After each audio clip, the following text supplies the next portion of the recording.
नमस्कार मंडळी, मधुर प्रियांका या यूट्यूब चॅनलवर तुमचं सर्वांचं मनपूर्वक स्वागत आहे। तर आज आपण बघणार आहोत साबुदाण्याची चकली। तर मी घेतलेला आहे हा पाऊण किलो शाबूचे तांदूळ, पाऊण किलो म्हणजे 850 ग्रॅम।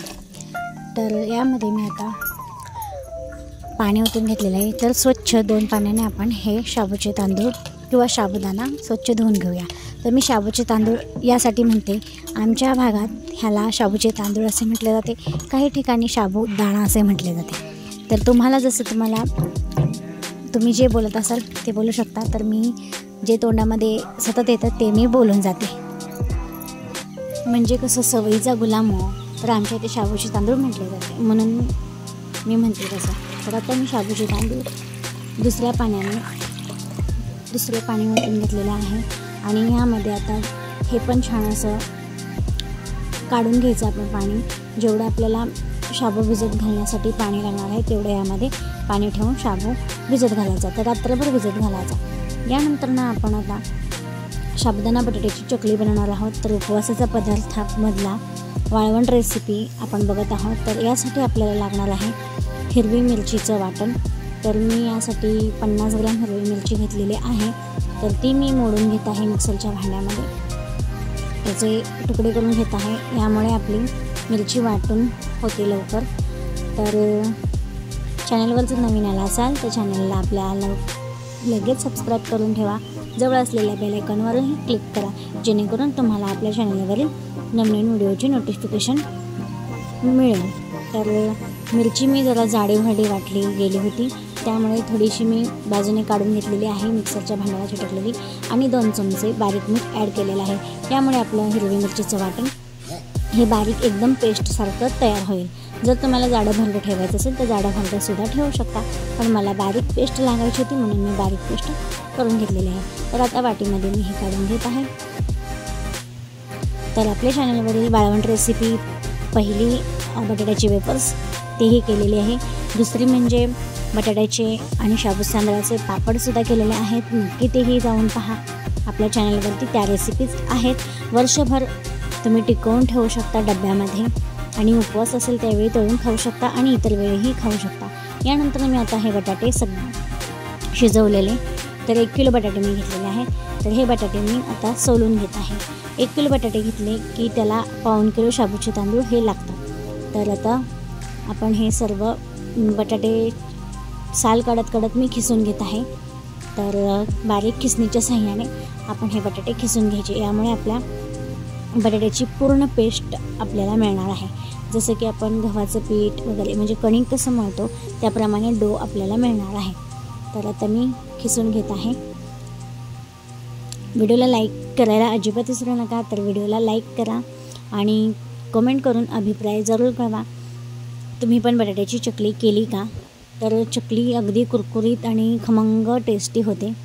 तर यामध्ये आपण चमचमीत होण्यासाठी हिरवी मिरचीचं वाटणसुद्धा घालणार आहोत, तर खूप टेस्टी होते। आणि आता मी हे सर्व बटाटे एक एक करून साल काढून खिसून घेत आहे।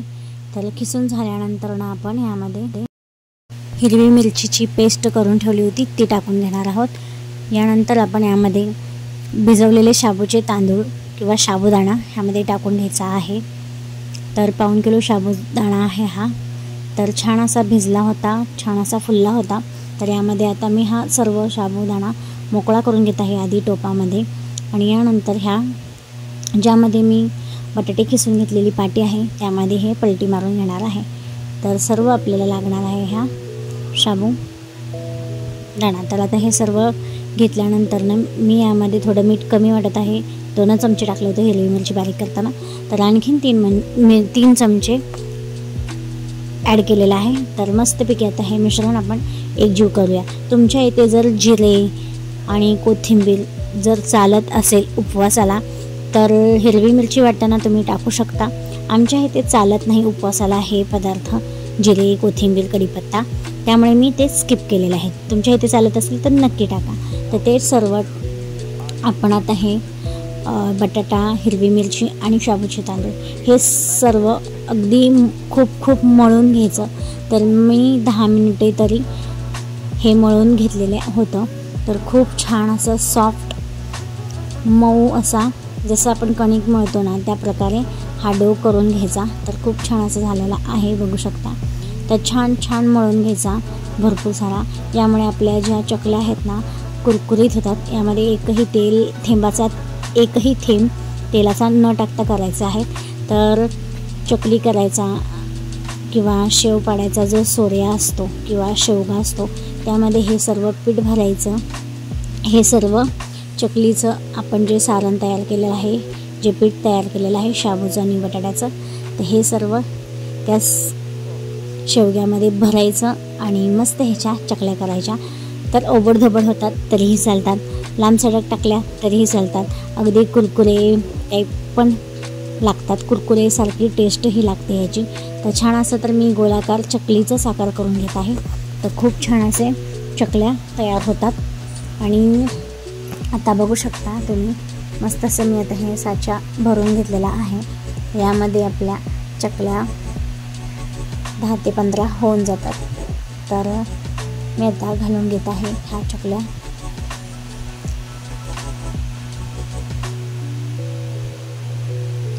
तर उन्हाळी रेसिपी करताना तुम्ही उन्हामध्ये डायरेक्ट केली तरी चालते आणि ही रेसिपी आधी घरात केली नंतर उन्हाला सुकायला ठेवली तरीही चालते.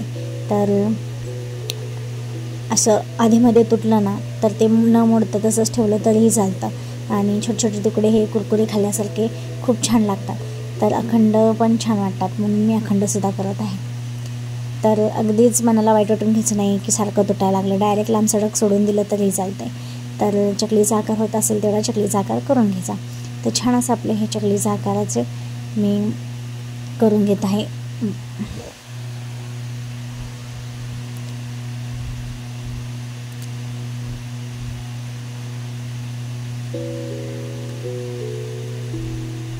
तर पीठ मळताना नक्की काळजी घ्यायची ह्या गोष्टीची की पीठ जे आहे ना ते अगदी पातळसरही नाही झालं पाहिजे आणि घट्टसरही नाही झालं पाहिजे, असं मध्यम झालं पाहिजे. जर एकदम पातळ झालं तर चकली मनानेच पडेल, म्हणजे चकलीचा आकार हा अजिबातच होणार नाही. तर आपला आकार बघू शकता किती छान स्मूथपणे होत आहे.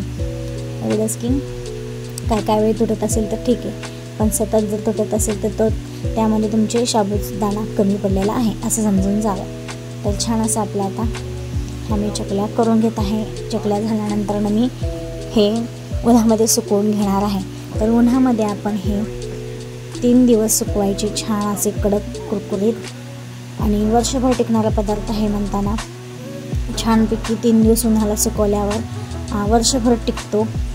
ह्याला आळी जाळी काहीही होत नाही. तर आपला झालेला आहेत आणि मी उन्हाला 3 दिवस कडक उन्हात सुकवलेले आहेत. तर एवढ्या अशा आपल्या झालेल्या आहेत. तर खूप छान असे आपली ही चकली झालेली आहे. तर तेलात टाकताच दुप्पट होते, दुप्पट अशी फुलते. तर बघू शकता आपण आता तेल मी कढईमध्ये घेतलेलं आहे. तेल गरम झाल्यानंतर यामध्ये आपण ही चकली टाकून घेणार आहोत.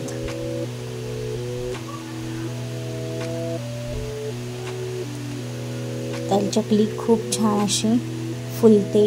तर दुप्पट ते तिप्पट फुलते आणि एकदम खायला कुरकुरीत चमचमीत आणि टेस्टी लागते. अगदी तोंडाची चव गेली असेल, कोणी आजारी माणूस असेल ना घरात तर त्यांना ही चकली तळून दिली तर खूप त्यांच्या तोंडाला चव येईल. तर व्हिडिओ आजचा आवडला असेल तर व्हिडिओला एक लाईक जरूर करा, कमेंट करून अभिप्राय जरूर कळवा.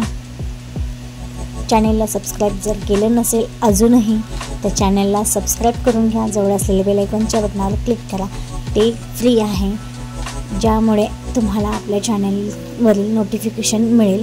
सबस्क्राईब केल्याने तुम्हाला आपल्या चॅनलवर येणारे सर्व व्हिडिओची नोटिफिकेशन मिळत राहील. तर सबस्क्राईब बटनसुद्धा फ्री आहे अगदी,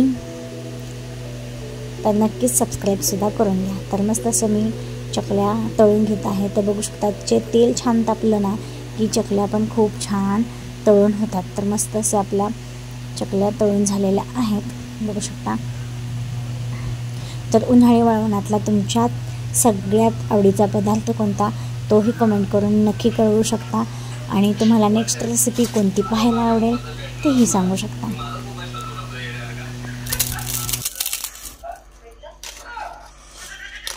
ऐकलात ना आवाज किती कडक आणि कुरकुरीत आहे. चला तर मग भेटू पुन्हा छान व्हिडिओ.